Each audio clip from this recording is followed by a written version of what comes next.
Just broadly speaking, what do you expect for consumer sentiment this year? Are you seeing signs of improvement? And how big of a concern is deflation going to be in the sector? I think if you look at the consumer confidence, so basically just looking at what has happened in the past 3 years, consumer confidence basically dropped to a very trough level at the end of 2022. And then had a very short period of improving and then dropped back to the previous trough level. So basically, we are not really seeing improving consumer confidence despite the fact that China has been reopened for almost more than a year. So looking ahead, we think there are some positive signs. Consumer confidence could be improving because obviously, as Stephen just mentioned, there were so many, good news on the media. The survey sector has been very booming.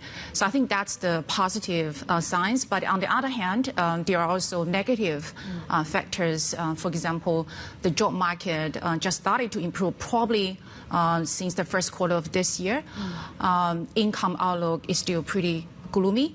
And certainly, the property market started to drop ever since the third quarter of 2023, especially for the Tier 1 and 2 cities. So in general, we think the consumer confidence is improving, but probably the pace will be quite slow. Where are you seeing in terms of pricing power? I mean, where is it being diminished the most across what you cover within the consumption space? Where are we seeing that really margin erosion? I think the pricing power, so basically, is getting lower across all kinds of sectors. I covered a variety of consumer sectors, right? So, for example, cosmetics. The cosmetic retail sales hasn't really been growing for almost 2 years. Apparel, the growth has been quite slow. I think the most bullish sector, surprisingly, is actually the jewelry sector. The jewelry sales actually has been very robust, but I guess that probably reflect consumers' cautious outlook rather than booming outlook, because they want to, buy things which they think can accumulate in value over time, right? So I think that's probably a reflection of the cautious consumer outlook. On the other hand, we think there are some areas that are not really that bad. For example, the drink sector. The sugar-free tea has been increasing very rapidly. The tea drink, bubble tea, the chain companies, the revenue growth has been, almost 50% in the past, 12 months. Even for the alcoholic drink companies, revenue growth has been double-digit. In 2023. So basically, some of the discretionary categories, as I just mentioned, there are some trade-down pressures, but we also see some other areas that has been growing very fast. Christine, Steve Engle here up in Beijing. I'm just curious, and I hate to always look to the government for policy direction to boost demand, but, this is a command economy. So what kind of policies are really needed to boost the confidence, to boost consumption at a time when, of course, that package I just had emphasized the younger people, but we also know that there recently has been record youth unemployment to the point where the government has even stopped, publishing those numbers because they're pretty bad. You're going to get a lot new recent graduates coming here in the spring. Is all of this going to kind of dampen consumer sentiment going forward for this foreseeable future? Stephen, I know you are just on the NPC, so I think the NPC is basically not really many policies announced towards consumption, but that was not really a complete surprise for investors covering the space. Chinese government hasn't yet announced any meaningful policy to support consumption in the past 3 years. But on the other hand, we also see the Chinese government have been trying to announce some subsidies to encourage consumer to replace the consumer goods, for example, appliances. I think that's going to be some area investors need to watch out for. We think if the government is going to provide subsidies similar to the level as what they have done back in 2009 to 2013. We think that's going to bring probably additional 1% to 4% of additional appliances demand in the next 2 to 3 years. Another area I think the government is trying to boost is the service sector.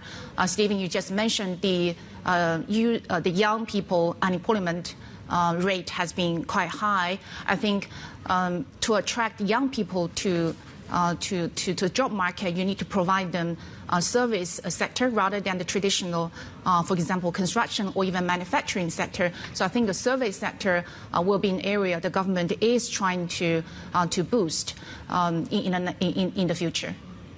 So, Christine, do you actually think what they announced last week with the MOFCOM, the Minister of Commerce, essentially said they're going to do another, whether it's appliance or big ticket trade-in program?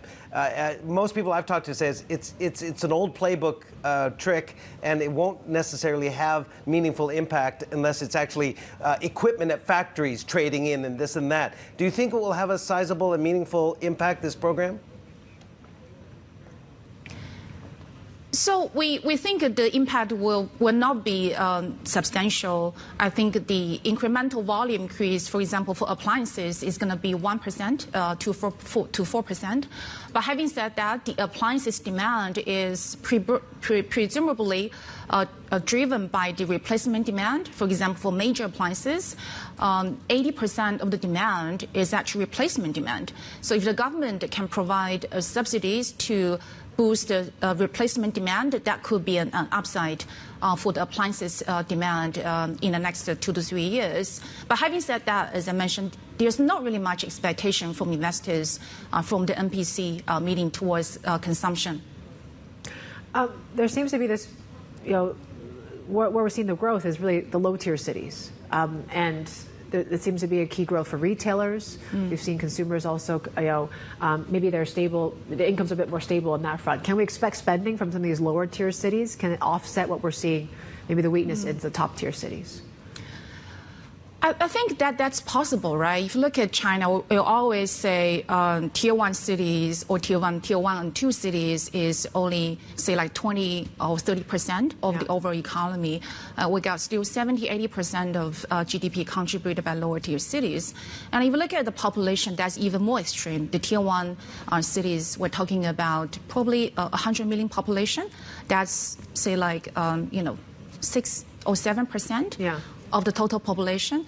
So I think if the low-tier cities, the consumption can really grow, I think that will help to offset some of the micro headwinds. For example, the tier 1, tier 2 cities, consumers be impacted by the lower property price. Hey, Christine, quick question on the cash voucher idea. It seems like in the what economist community here, they're saying that's the only thing that's really in the short term going to boost consumption. Do you think Xi Jinping and company are going to go the welfare state route and give households cash handouts, vouchers, or out of the question? I think so.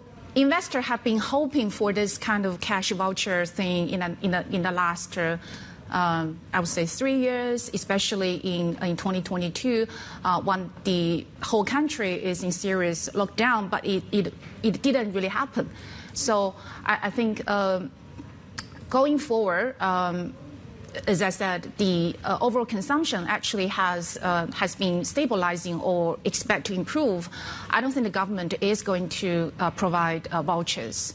What about for overseas expansion? I mean, a lot of these brands are heading offshore now, domestic brands.